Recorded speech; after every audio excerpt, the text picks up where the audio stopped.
Oke, ketemu lagi ya di pertemuan kali ini, pertemuan kedua mata kuliah cloud computing ataupun komputasi awan. Pada pertemuan ini ya, nanti kita akan membahas tentang layar komputasi awan ya. Oke, langsung ya. Jadi di pertemuan ini nanti Anda akan mempelajari tentang tata cara atau cara kerja cloud computing, ya, kemudian sistem kerja eh, cloud computing ataupun eh, komputasi awan, kemudian prinsip kerja dari komputasi awan, ya, kemudian beberapa syarat komputasi awan, lab mitigasi, ya, jadi pencegahan ya. Kemudian jenis-jenis mitigasinya itu apa saja ya secara virtual dan apa namanya cloud ya. Nah, yang pertama cara kerja cloud computing ya. Jadi cara kerja cloud computing ini bersifat transparan ya. Jadi end user ya.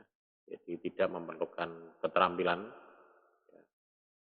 cukup hanya bisa mengontrol tentang teknologi infrastrukturnya yang berasal dari komputasi awan. Ya. Dan untuk bisa menggunakan itu mestinya hanya cukup mempelajari apa namanya menu-menunya ya ataupun panduannya. Biasanya di komputasi awan itu dia menyediakan panduannya dan cara pengoperasiannya itu ya. Itu cukup seperti itu. Ya, ini. Nah, dari sini ya, dari gambar di sini itu bisa digambarkan ya, bahwa cloud computing di sini terdiri dari ada server, ada virtual desktop, ada software platform, ada aplikasi, ada eh, data storage ya, penyimpanan. Kemudian untuk mengakses ke cloud computing ini disediakan sebuah jaringan ya, jaringan internet, dan di sini nanti bisa terhubung ke router, ke switch, dan terhubung ke end user ya. Jadi nanti bisa terhubung ke end user ya, dan semuanya itu sifatnya adalah online jaringannya. Jadi kalau tidak online ya tidak akan mungkin ya bisa mengakses ya itu. Dan online pun juga harus stabil ya, jaringannya harus betul-betul sudah istilahnya tidak ada kendala ya. Istilahnya internetnya lambat lah ini ya, kalau sekarang sih rata-rata internet sudah speed di atas 10 Mbps ya. Kemudian melalui Facebook, Twitter, ya, Instagram, Gmail, Outlook, dan beberapa program yang lainnya ya. Ini pengguna sudah terbiasa ya menggunakan layanan. Jadi itu salah satu layanannya adalah itu Facebook, Twitter, ya, itu. Selain itu juga informasi yang bisa ditambahkan ya, di situ terdapat beberapa misalkan eh, ada beberapa nanti contoh-contoh penelitian yang menunjukkan bahwa penanggulangan basis cloud ini memang sangat ampuh ya dalam membantu kolaborasi ya untuk menelaah ya, ataupun untuk penelitian ya. Jadi dalam kemudian di dalam cloud computing ini ya memiliki faktor-faktor ya, di antaranya ada dua ya, sebagai data center ya, yang dia biasanya ada di posisi di luar ya, atau apa namanya sebagai bagian dari back end ya, itu biasanya itu ya, domain controller ya, dan dia sifatnya untuk apa namanya memberikan layanan ya, fitur dari skalabilitas, ya, kemudian fleksibilitasnya. Nah, kemudian dari sistem kerjanya, ya, komputasi awan di sini dari sistem kerjanya itu ada dua ya, ya, saling berhubungan satu sama yang lain melalui sebuah jaringan ya di sini. Jadi dia ada menggunakan ujung depan ya back end sama yang bagian belakang yang front end. Ya. Jadi dari ujung depan ini pengguna komputer ataupun user ya klien ya. Ini termasuk adalah komputer klien ya, dan aplikasi yang digunakan untuk melakukan mengakses ya sistem komputasi awan ini. Dan di sini misalkan contohnya dia mengakses adalah email ya. Kemudian ada web browser ya, misalkan pakai Edge, Chrome, Mozilla. Kemudian bagian belakang atau dikenal dengan backend, ya, ini merupakan bagian sistem ya semacam komputer servernya. Tadi kemarin di gambaran awal pertemuan satu sudah sempat disinggung ya. Jadi bagian ini memegang peranan ya. Jadi dia merupakan bagian sistem belakang yang semacam komputer server ya. Jadi sebagai pusat datanya, storage ya. Jadi di sini di bagian back end ya, cloud ya, data center. Nah, cloud biasanya berupa data center. Ya. Ini kalau berupa data center itu apa namanya? Seperti yang kemarin pertemuan satu sudah dibahas ya, sudah disinggung itu jaminan downtime, ya. Zero downtime. Ya. Zero downtime itu berarti kan eh, mendekati nol, bahkan tidak mungkin tidak pernah padam ya itu. Ibaratnya kayak listrik gitu ya, PLN itu zero downtime. Itu kalau padam ya paling padamnya siang hari. Itu pun juga kalau padamnya terlalu lama ya biasanya yang di bagian apa namanya bisnis-bisnis yang menggunakan PLN ya juga pada komplain ya. Apalagi di dunia pendidikan itu juga sekarang sudah mengandalkan PLN juga ya. Baik siang hari mungkin untuk penerangan atau mungkin untuk AC ya gitu. Jadi sudah ya. Dan tiap-tiap server ini memiliki ini ya fungsi masing-masing ya. Ada yang dipakai untuk bersama, ada yang misalnya dedicated server, ya. Kalau biasanya SEPA, ya. Dan dia kontrolnya ya, untuk bandwidth-nya itu di situ sudah tertata, gitu. Jadi sudah kita si pengguna tinggal menggunakan saja, tidak perlu apa namanya memikirkan ya bagaimana itu nanti cara kalau mati atau yang lain. Kemudian dalam prinsip kerja komputasi awan ya, prinsipnya di sini dia menggunakan internet sebagai server untuk memproses data ya, dan sistem atau model metode ini memungkinkan untuk masuk ke internet yang terhubung ke program untuk menjalankan aplikasi yang diinginkan tanpa harus menginstal. Jadi kita di sini tidak harus menginstal ya. Ya. Nah, infrastrukturnya di sini salah satunya adalah storage ya, storage di mana permintaan dari user ya biasanya storage itu mungkin ukurannya akan lebih besar ya ataupun apa namanya lebih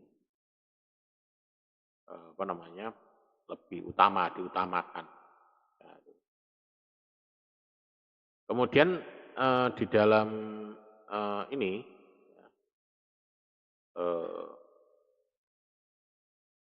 server ya Ini ada sebutannya istilah server pusat ya, ini pengendali sistem lalu lintas atau request klien guna meyakinkan bahwa keseluruhan berjalan lancar.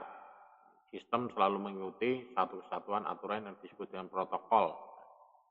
Jadi eh, dikenal dengan sebagai istilahnya ada middleware network, ada PAS, ada SAS ya. Jadi di dalam apa namanya di sini ya ada. Kemudian di dalam apa namanya middle network di sini dia memberikan komputer ya yang saling melakukan komunikasi dan berinteraksi antara yang lain. Kemudian ada PAS, Platform as Service ini untuk mengklasifikasi layanan salah satunya adalah PAS ya. Ini fokus pada misalnya pembuatan desain, mendeploy dan menghost aplikasi internet. Contohnya di sini perusahaan database, Google, ya, yang lain. Jadi dia di dalam platform PAS. Kemudian ada lagi SaaS, Software as Service. Ya, kalau ini platformnya, kalau ini softwarenya. Jadi SaaS ini memberikan berupa akses perangkat lunak pada customer tanpa tanpa harus membeli ya. Kebanyakan vendor ini sudah menyiapkan berbagai macam softwarenya. Jadi misalkan Office 365, Google App. Jadi kayak kita itu tanpa harus membeli ya, tinggal menggunakan aja. Jadi memang di situ. Tapi ada juga yang berbayar. Jangan kayak ini ya, Office 365 ini juga berbayar. Tidak sepenuhnya itu gratis. Ya. Kemudian ada juga syarat cloud computing. Syarat cloud computing di sini terdapat ketentuan atau syarat dari komputasi awan yaitu on-demand self-service. Ya. Jadi di sini berarti bahwa pelayanan komputasi ini wajib tersedia untuk pengguna dan satu atau lebih pengguna hanya mampu berlangganan apa-apa yang mereka butuhkan dan mereka diwajibkan memang untuk membayar. Misalkan ISP, ya. ISP itu dia harus bayar paket internetnya ataupun paket-paket yang lainnya di dalamnya misalkan ada IP ya, IP-nya berapa, IP publik ya, kemudian bandwidth upstream-nya berapa, kemudian bandwidth downstream-nya ya, itu. Jadi beberapa memang ada yang seperti itu ya. Kemudian broad network ya, broad network access. Ini suatu layanan komunikasi yang wajib dan mampu diteruskan dari mana dan kapan saja dengan device yang bermacam-macam. Ya, sepanjang koneksinya sepanjang terkoneksi dengan jaringan ya. Jadi di sini. Kemudian ada lagi layanan scalable ya. Ini elastis ya. Ini user dapat menambahkan serta melakukan pengurangan jenis kapasitas layanan yang diinginkan kapan saja dan sistem selalu dapat mengakomodir perubahan tersebut. Jadi kita bisa mengejas, oh memorinya tambahi lagi, kita tambahi lagi. Oh memorinya kurangi. Kalau memorinya kurangi jarang ya, tambahi. Ya. Harddisknya, oh kurang besar, tambahi lagi. Misalkan itulah ya. Tapi itu hanya pada platform-platform tertentu ya. Gitu. Misalkan kayak saya dulu tuh pernah mengelola hosting ya, hosting. Jadi saya bisa mengejas ukuran harddisknya, oh ini mau saya kasih berapa, 500 mega, oh tambahin lagi 1 giga. Tapi itu untuk internal ya. Kalau untuk eksternal kita ngatur ngubah-ngubah seperti itu sudah tidak boleh ya. Kalau misalkan kita ubah-ubah seperti itu nanti jadinya ya customer-nya ya ada kabur ya atau komplain ya. Saya sewa 500 mega dikasih 200 mega gitu ya. Ya masalah mau dipakai atau enggak dipakai kan ya urusan urusan dari kita sendiri ya. Gitu. Jadi tidak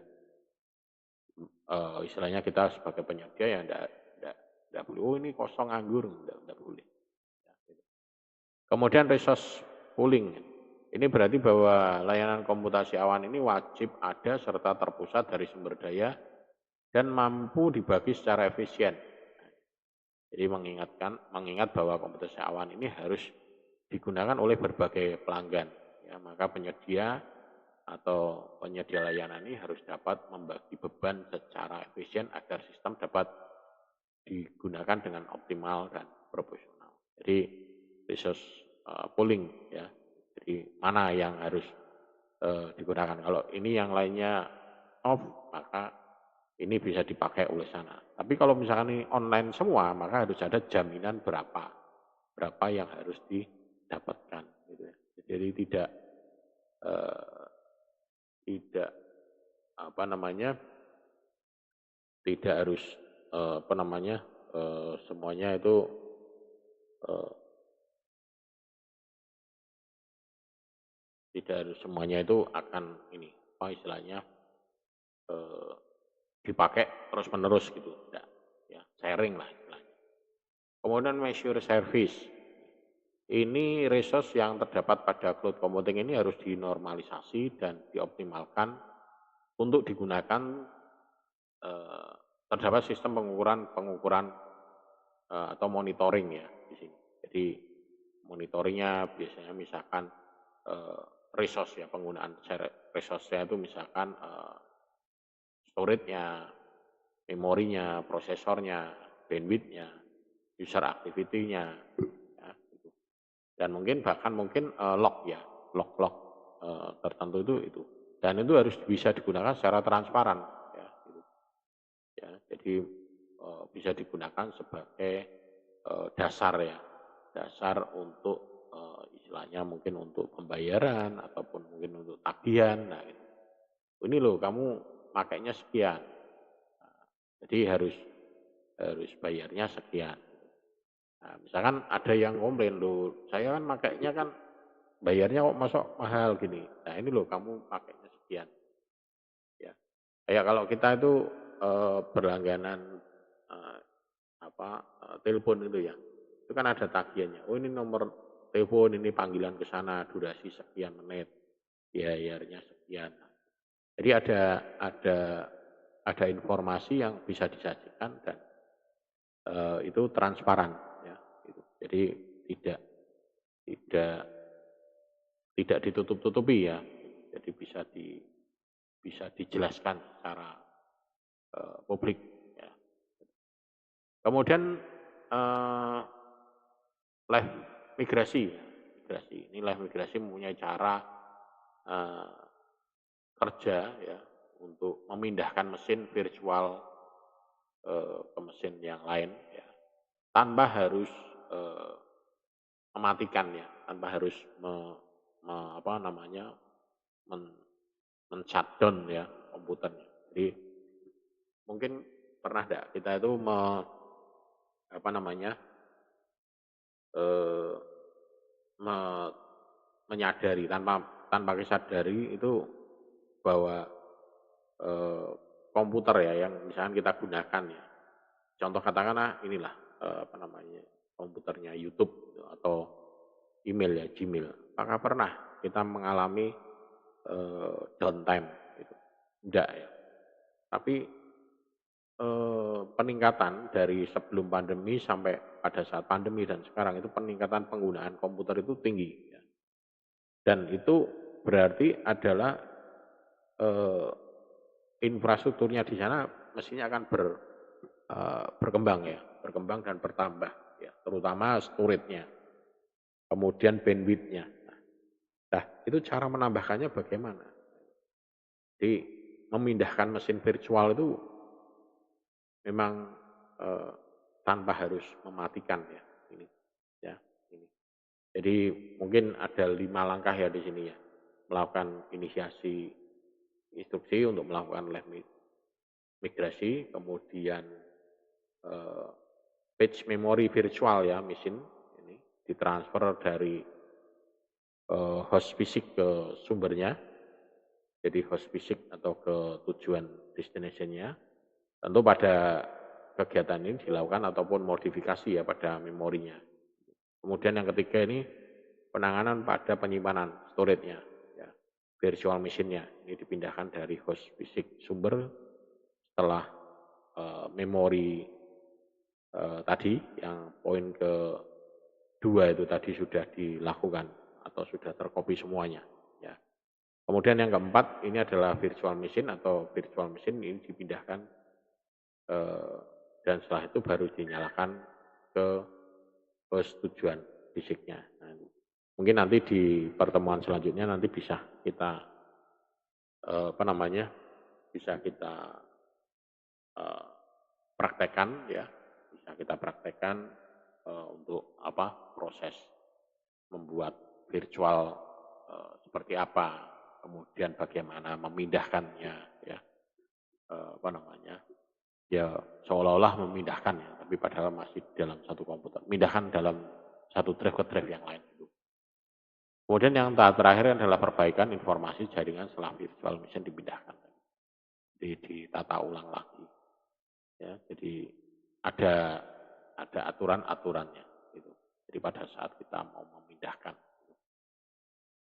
Nah jenis-jenis migrasinya di virtual adalah ini ya. Nah, contohnya ini tadi. Jadi virtual machine A di sini dari host 1 dipindahkan ke host 2.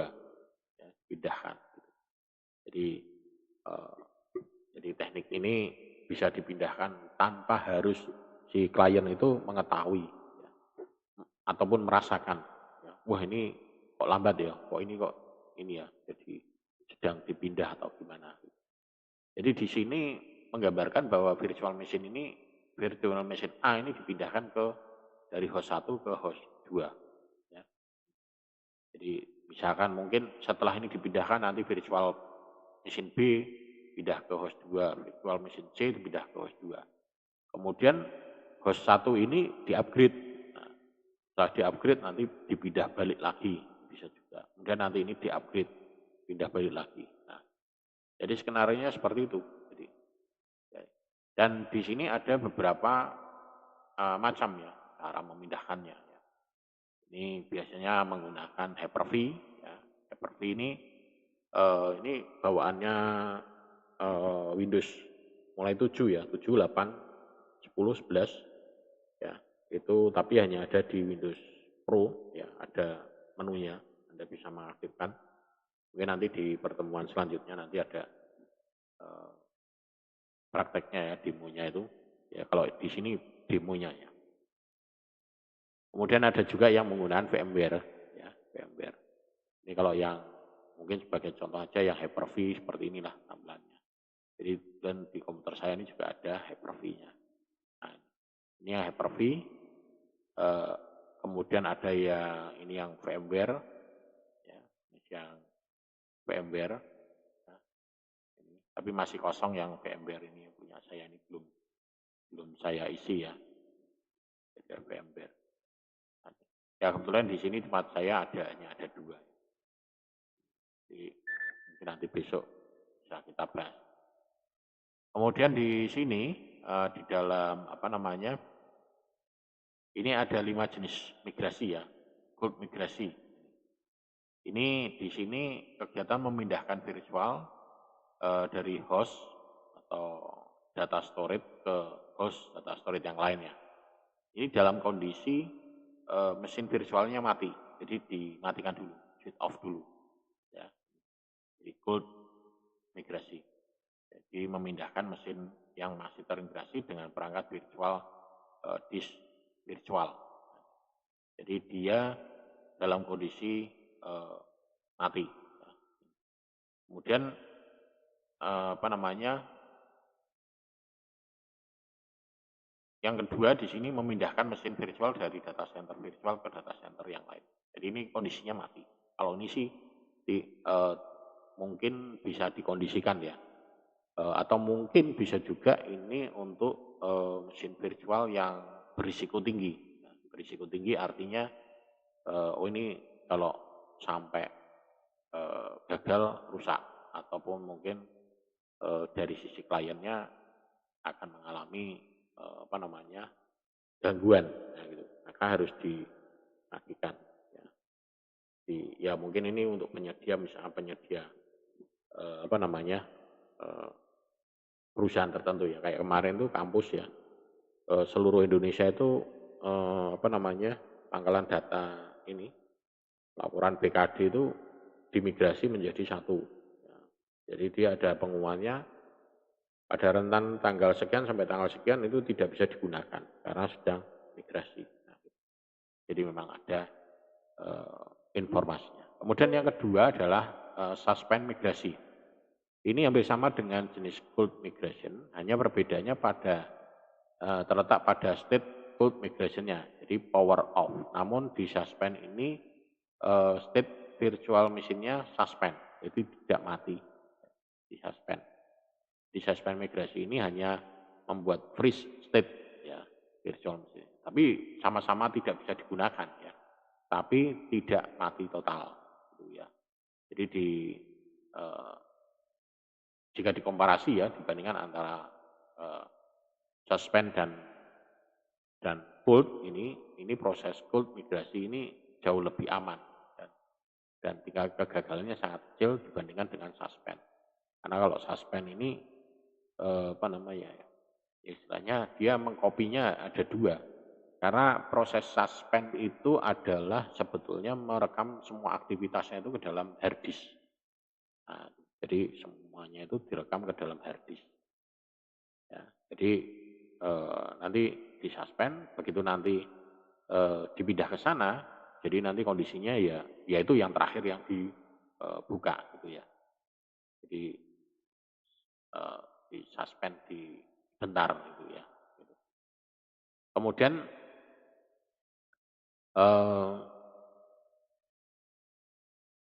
yang kedua ya, ketiga ya, Whisper, ya, change host. Ini berbeda dengan kondisi yang kedua tadi ya. Jadi di sini di mana kondisi mesin virtual yang tadinya off atau suspend, maka pada yang ini mesin akan dipindahkan dari satu host ke host yang lain dalam kondisi on. Jadi di sini ini tanpa ada gangguan. Jadi pada Whisper Vmotion ini dia kondisinya on. Jadi dengan istilah live migration. Ya. Di live migration kayak ini ya. Di live migration, jadi betul-betul live gitu. Jadi ini dipindah ke sini dalam kondisi real apa namanya nyala ya gambarnya ya VMware. Jadi dia dan apa namanya dipindahkan dalam kondisi on dari host ke host ya. Dan kelebihannya ini adalah apa namanya pada saat migrasi ini ya, ini mungkin ada juga yang harus dilakukan atau menjadikan mungkin ini dari sisi kekurangan permission ya. Ini untuk membuat proses migration itu lancar ya. Mungkin ini dengan jalan istilahnya apa ya, pelan ya, run smoothly ya. Gitu. Kemudian, nah ini juga sama ya, ini gambarnya ini. Mungkin nanti bisa diperbesar ya gambarnya proses migrasi hostnya. Nah pada saat proses migrasi di sini apa namanya virtual machine ini tidak terhubung dengan virtual device-nya. Masih kayak karena di sini pengertian virtual machine dan device ini beda. Virtual machine itu berarti mesinnya. Prosesornya berapa, memorinya berapa, tapi tidak ada hard disk-nya. Jadi virtual machine itu hanya aplikasinya saja. Ya. Jadi dia pada virtual machine ini dia tidak terhubung ya dengan floppy disk, CD-ROM ya ataupun device-nya. Kemudian VMware ini juga tidak boleh dikonfigurasi sebagai CPU affinity ya atau membuat mesin virtual tidak dapat berpindah tempat. Nah, jadi fix. Nah, itu. Nah, pada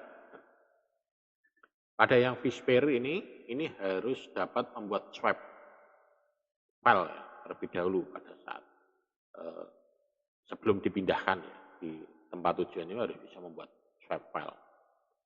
Kemudian VMware ini tidak terkoneksi ke internal switch ya atau virtual switch ya, ya pada saat memindahkan ini ya.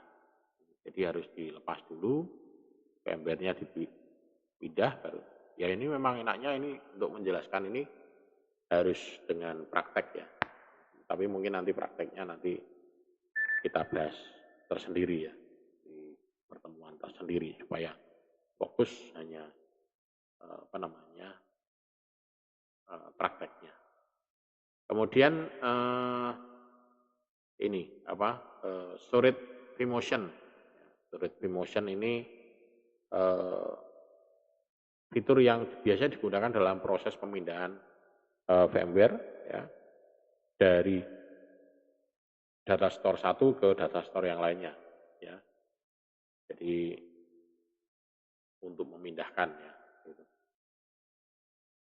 Kemudian yang kelima ya, ke E ya, enhance vSphere motion. Enhance vSphere motion. Ini fitur yang paling banyak digunakan jika fitur vMotion menggunakan penyewaan bersama. Jadi hanya dalam satu tempat yang memungkinkan untuk memindahkan mesin virtual dari satu host ke host yang lain tanpa menggunakan penyimpanan bersama. Jadi memungkinkan untuk memindahkan dari VM1 ke VM yang lain. Nah mungkin ini gambarnya lebih detailnya ini. Ini yang vSphere motion ya tadi ya.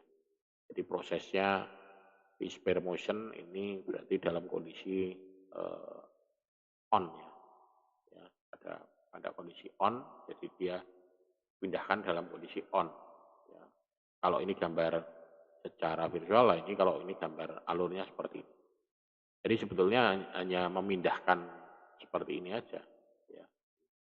Jadi memindahkan virtual mesinnya. Tapi ini database-nya mungkin ya masih jadi satu ya.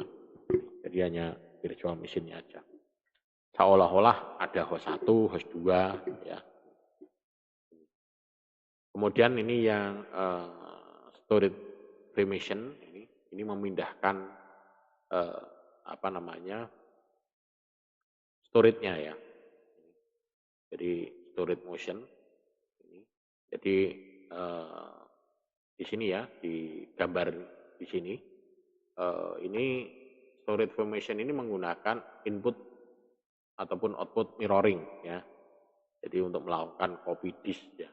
Jadi dia di sini dia bisa dilakukan secara mirroring. Ya. Jadi kalau misalkan ada update di sini maka dia akan di copy di kedua belah. Jadi pada saat kita mau melakukan perpindahan ini maka dia hard disk-nya ini akan di mirror. Jadi yang tadinya ini kosong maka dia akan terisi di sini. Sama persis.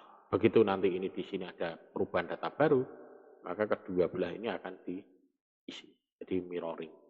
Ya, jadi sehingga nanti untuk proses pemindahan data storage-nya tidak akan terkendala.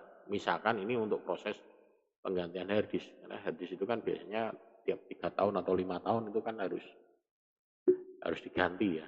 Nah, supaya untuk mengantisipasi supaya tidak terjadi misalkan kalau ada kerusakan gitu ya. Jadi harus diganti. Jadi kondisinya lah tidak mungkin kan kita akan shutdown kemudian pindah. Gitu. Jadi dia harus menggunakan mirroring. Ya. Jadi blok ataupun dia akan mensinkronkan. Gitu. Kemudian ada lagi yang satunya enhance. Nah ini enhance vSphere dan vSphere vMotion. Jadi di sini hampir sama ya. Jadi proses pindahnya dari host 1 ke host 2 ini paling banyak digunakan juga fitur vMotion, eh, dan yang sudah dijelaskan sebelumnya tadi ya, menggunakan penyimpanan bersama. Ya. Jadi menggunakan penyimpanan bersama, Inline vSphere vMotion memungkinkan untuk memindahkan mesin virtual dari satu host ke host yang lain tanpa menggunakan penyimpanan bersama. Ya, merupakan peningkatan fungsi sebelumnya. Nah, di sini dijelaskan ya prosesnya ya, mentransfer ataupun memindahkan dari host satu ke host yang lain ya. Jadi misalkan di sini host 1 dan host 2 ini di manage menggunakan vCenter server yang sama ya, menggunakan ini. Kemudian yang kedua bagian dari data center virtual yang sama ya, dari host 1 ke host 2. Kemudian yang ketiga itu host 1 dan host 2 ini berada dalam satu network interface VMware Channel dan switch yang sama. Ya, misalkan menggunakan VDS ya, Virtual Sphere Distribution Switch. Nah, jadi dia menggunakan sama. Jadi ya hampir sama ya.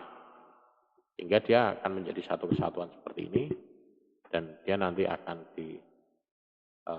dipindahkan ya. Dipindahkan dalam kondisi online ya, gitu. Kemudian layer cloud. Nah, ini layer cloud. Layer cloud di sini dalam komputer awan ini terdapat beberapa layer ya.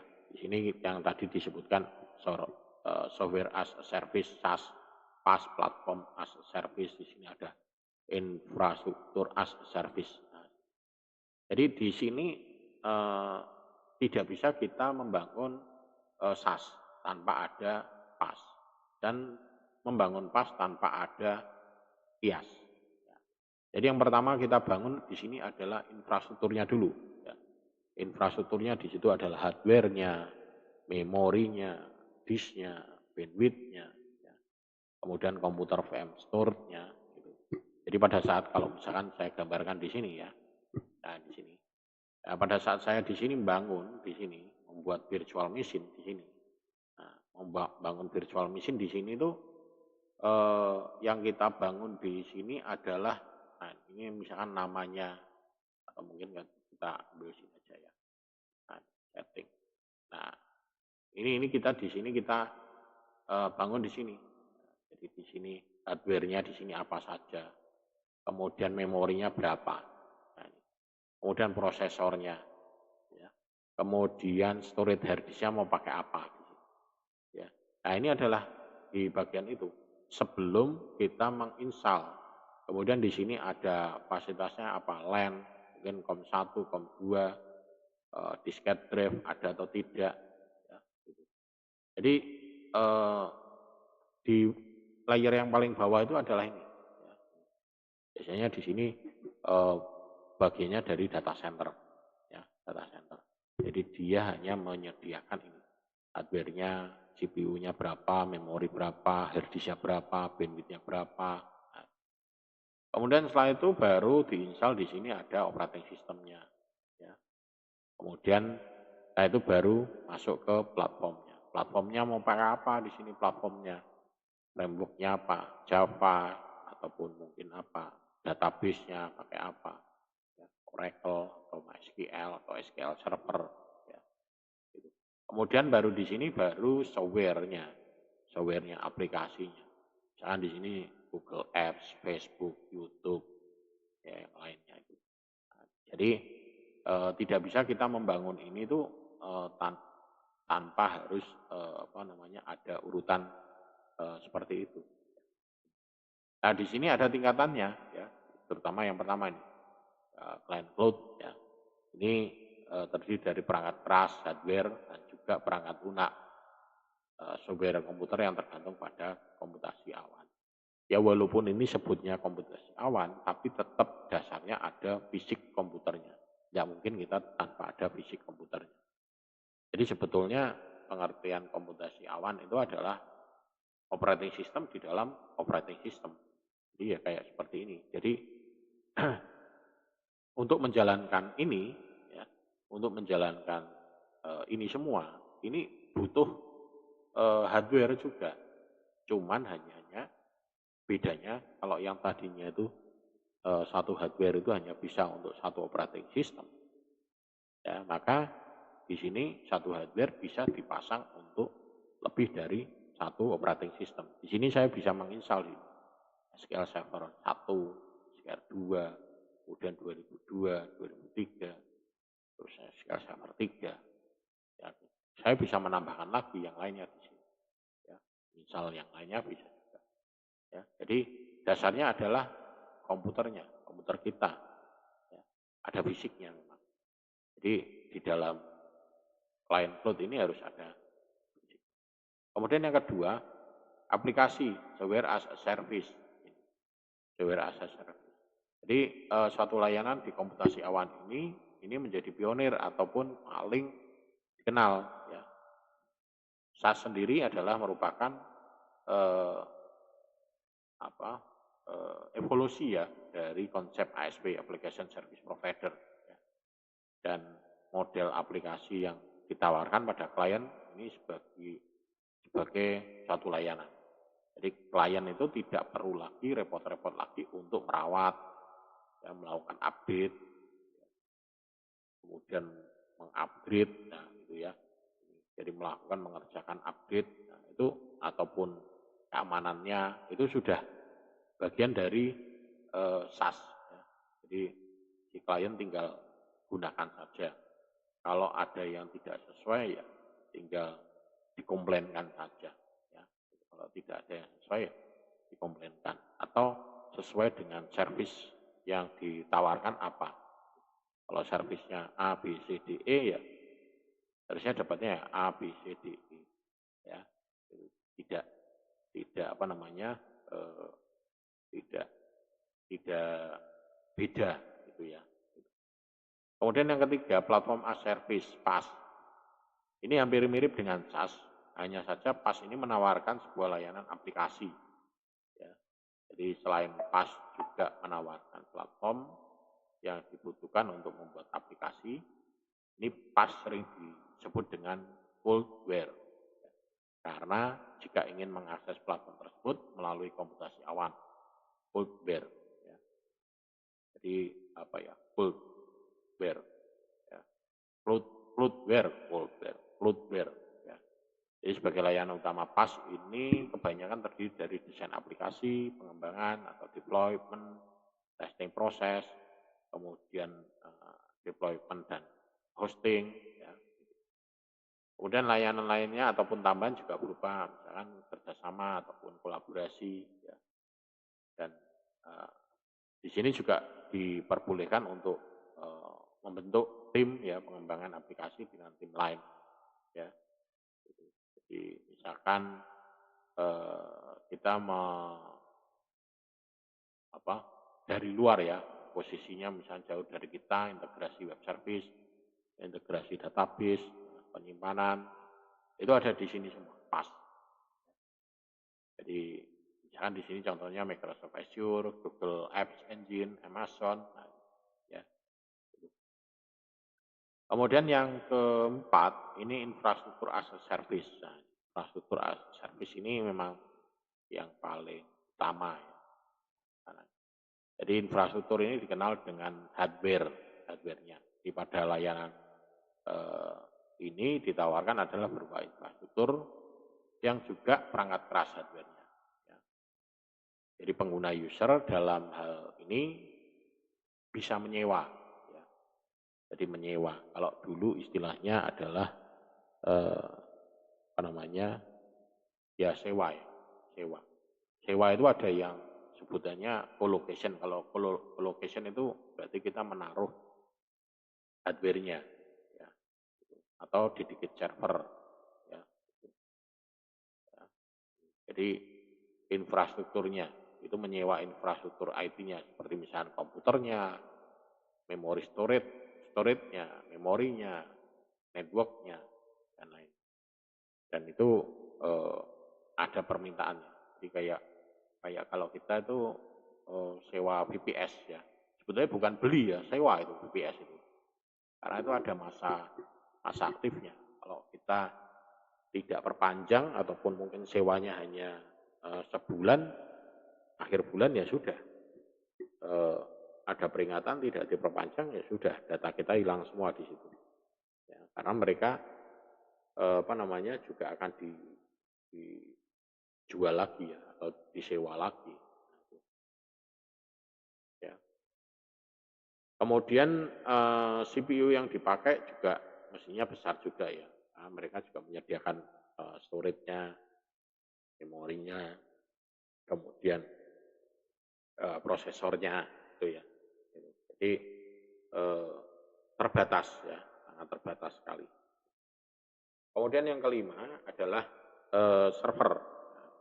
Jadi untuk layanan server sendiri ini dapat bentuk berasal dari perangkat keras ya, dan juga perangkat lunak yang mungkin sudah diciptakan atau mungkin secara khusus menangani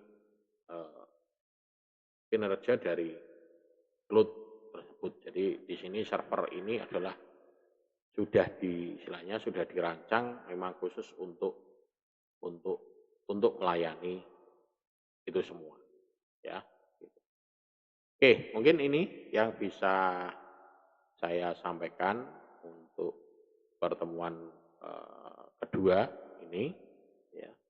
Di mana pertemuan kedua ini kita membahas tentang layar komputasi awan ya. Jadi memang kalau kita bicara di sini ya yang kita bahas ya hanya ini ya, infrastruktur, service, platform as a service, software as a service. Jadi layernya hanya ada ini aja. Jadi supaya paham ya, kalau kita sewa ini berarti ini termasuk kita itu sewa 3 ya. Ya IaaS, ya PaaS, ya SaaS ya itu. Tidak mungkin kita akan sewa hanya IaaS sendiri. Tapi mungkin juga ya kita bangun sendiri ya. Maksudnya dari situ kita tidak menggunakan platform-platform yang sudah ada ataupun kita tidak menggunakan software-software yang sudah ada. Tidak. Kita bisa sendiri bangun platform sendiri, bangun software sendiri bisa juga ya. Jadi kita hanya menyewa hanya infrastrukturnya saja ya. Infrastrukturnya, hardware-nya, memorinya, CPU-nya, disknya, bandwidth-nya. Jadi yang kita sewa hanya infrastrukturnya. Memungkinkan ya. Jadi tidak harus ketiganya. Kalau ketiganya itu biasanya itu memang sudah untuk yang bisnis-bisnis yang misalnya yang besar ya, yang besar dan butuh zero downtime ya, atau mungkin layanan servis misalnya kayak bank gitu. Bank itu dia mungkin bisa jadi dia juga sewa, bisa jadi dia punya server sendiri. Tapi kalau punya server sendiri ya dia harus bersedia untuk merawat, maintenance segala macam. Nah, makanya itu kan sekarang itu kan kebutuhan teknisi itu kan sekarang sudah jarang. Dengan adanya seperti ini, perusahaan-perusahaan sudah tidak butuh lagi seorang teknisi. Paling ya hanya teknisi jaringan aja ya. Jaringan yang bisa nyambagi IP-nya, udah itu dong. Tapi untuk servernya sudah diserahkan kalau sudah diserahkan ke cloud computing ya sudah. Kita sudah tidak bisa segala sesuatunya udah dikendalikan dari sana dan kita sudah tidak ikut-ikut lagi. Ya. Tapi ya memang ada konsekuensinya, biayanya memang mahal ya. Itu. Nah mungkin nanti masalah biaya atau apa nanti di pertemuan selanjutnya nanti ada. Bagaimana kita menggunakan jenis cloud yang ada di Indonesia, mana cloud yang ada di luar negeri, keuntungannya kalau menggunakan yang di Indonesia bagaimana, yang di luar negeri bagaimana. Nah, itu. Ya, jadi ada banyak sekali tawaran. Tapi ada juga yang platform-platform cloud computing yang memang sudah terkenal ya.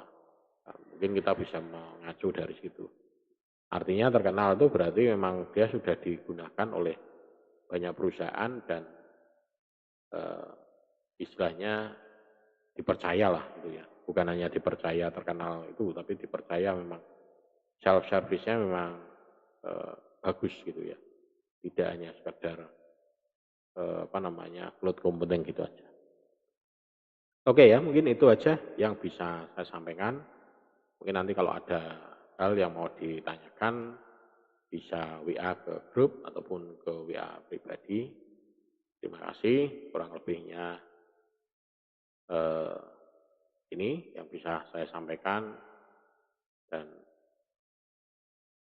ketemu lagi nanti di pertemuan minggu depan.